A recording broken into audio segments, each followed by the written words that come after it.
What is it that gives your life a sense of meaning and purpose? Because once you find that, it puts you in your power place. See, if you know what your life work is, I encourage you to start working on it. If you can't do it all at one time, do just a little bit of it. And if you don't know what it is that you showed up to do, if you don't know why you're here, I encourage you to find out what your purpose is here. What is the meaning of your life? What will be different? Have you ever asked yourself that question? I've done that. I remember coming from a friend of mine's funeral, and I was reflecting on how much time I had left. And I went for a walk in the park thinking about this guy whose life was so promising. And I mean, he wasn't an old guy. He was quite young, in fact. And I thought about all of the things that he said he was going to do, and he never got a chance to do those things.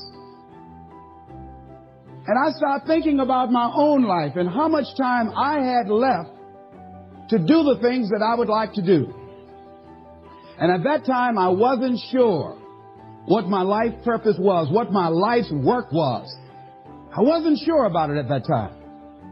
And I thought about it quite a lot. I had some idea, but I wasn't convinced, and I don't think I felt worthy. I didn't believe that it could be me to do this kind of work that I'm doing right now. And I say to you that if you begin to take a conscious effort to find out what it is that you're supposed to do, I say that it can literally save your life. I said that it can literally save your life. 80s is all they deserve. This is all they've ever seen. It's been passed on to them. And they think that this is it for them. Oh, no. I was looking what Dr. Blanton, Smiley Blanton, who is a colleague of Dr. Norman Vincent Peale, what he said about fear. He said, fear is the most subtle and destructive of all human diseases.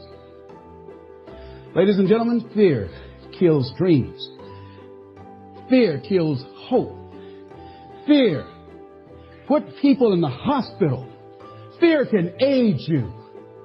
Fear, ladies and gentlemen, can hold you back from doing something that you know within yourself that you're capable of doing, but it will paralyze you. And it seemed like you're in a hypnotic spell. And I ask you a question, what is the benefit? What's the benefit of allowing fear to hold you back? What's the benefit of giving up on yourself, of not stepping out on life and taking life on? What is the benefit for you? What's the plus in that? It's one of the things I had to ask myself. So I didn't want to make any mistakes. I wanted everybody to like me. I wanted to be perfect the first time I did something. It's not going to happen. You're going to make some mistakes. You're going to hurt some folks' feelings. You're going to create some enemies whenever you decide that you want to begin to take life on. You've got to ask yourself, how long am I going to allow this to hold me back? I like what Zig Ziglar says. He said, fear is false evidence appearing real. That is an illusion that we create in our mind. It is a state of mind that can be changed. So let's look at how we can begin to take some steps to restructure that fear, to begin to expand our visions of ourselves, to begin to increase our self-esteem. Webster said that self-esteem means confidence and satisfaction in oneself. Look at your life right now. Whatever you've done up to this point in time, your life is working. Whatever you have produced, it came out of you as a result of the kind of person that you have become. It's a result of your choices. It's a result of your consciousness. Now you have to ask yourself, are you satisfied with what you have produced?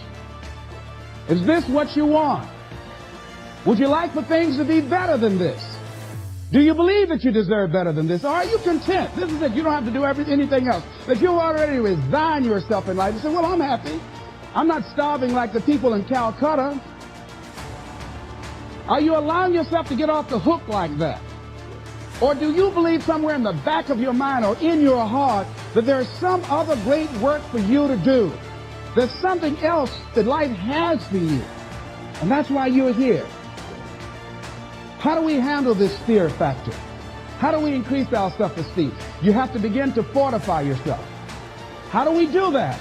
I believe that you have to begin to consciously monitor your inner conversation and start talking to yourself. Start building yourself up. Sometimes the only good things you will hear about you are the things that you say to you. So I'm saying learn to be your own booster. Start building yourself up.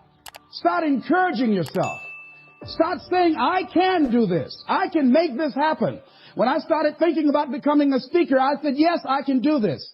I can make this happen. When I start trying to convince myself I can be a businessman after flopping and failing and losing thousands of dollars and feeling stupid and dumb and having people take advantage of me because of what I didn't know, I had to talk to myself because people were saying to me that I was dumb. And somewhere in the back of my mind, I was saying, you're right. Look at what I've done. I had to say, no, Les. Hey, come on, man. Get your stuff together. You can handle this. You just haven't figured it out yet. It's all right. This is your training period. This is the tuition you have to pay for what you don't know. You can do this. Other people have done it. It doesn't take an Einstein. Get you some people that can teach you some stuff that you don't know. Get you some people that have done it successfully and learn from them. Take some seminars, workshops, read some books on how to manage a business. Change the way you see yourself and begin to tend to the personal details. Understand that nobody's going to take care of your business better than you. And when I start changing that kind of mindset of beating myself up because of my mistakes and start looking at the possibility of my doing better, of my making the adjustment that would enable me to do what I want to do successfully, things begin to change. And I'm saying stop beating up on yourself. You do it. I know you do it. I've done it. It's a natural inclination for us to put ourselves down. See, we are born negative, I think, in a negative consciousness because we live in a negative world. Here's some other things, ladies and gentlemen. Begin to guard your mind against negative programming, like turn off the television. Don't watch the news. So you've got to guard the kinds of things that you put in your mind. See, if you don't program your mind will be programmed because human beings are goal-oriented. That's why we die of broken hearts early. That's why we're running through life to early graves. We're going through life, ladies and gentlemen. And I think that Henry David Thoreau said that most men live in quiet desperation. Most of us go through life running scared. So we created this in our minds, false evidence appearing real. We made it real in our minds. That's why Churchill said there's nothing to fear but fear itself. That's the destructive monster. So turn off things that can contribute to your fear. Turn a deaf ear to people that all they can do is talk about how negative things are because they have bought into the consciousness of the world. Start attending workshops, seminars, listening to tapes on a daily basis to begin to recondition your mind, to retrain your thinking. Faith comes by what? Hearing and hearing and hearing. Listen to things that can empower you, that can enable you to create a new reality for yourself and a new life for yourself. You might appear to be strange around most people. You know, most people think you're strange if you're happy today. See, these people have not found their purpose in life. That's why they're grumpy. That's why they're miserable. That's why they're so negative. They're hurting and they want to hurt other people. So start practicing using programs for your mind. Seminars, books, workshops. Keep a journal. Record your thoughts. What's happening with you?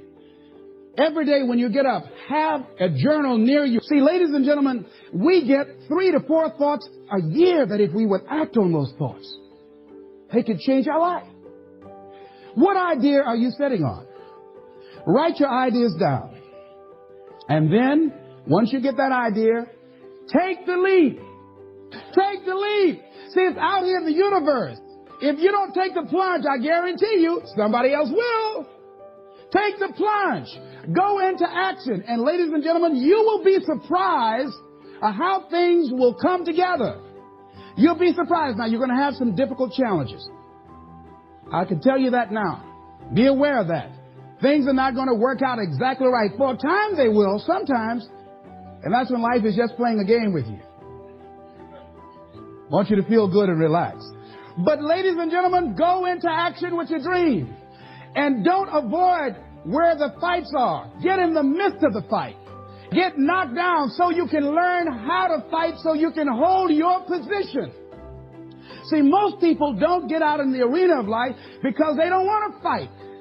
Most people don't get out there because they don't want to get knocked down. They don't want to be dropped to their knees. But see, you're going to be dropped whether you're on the field or whether or not you're sitting on the sidelines. You're going to be dropped. So at least get dropped for something. See, that's how most people are spectators in life. You don't want to be a spectator. You want to get out in the field where the action is, and you will be amazed. After the struggle, there will be a calm period, and things will begin to click for you.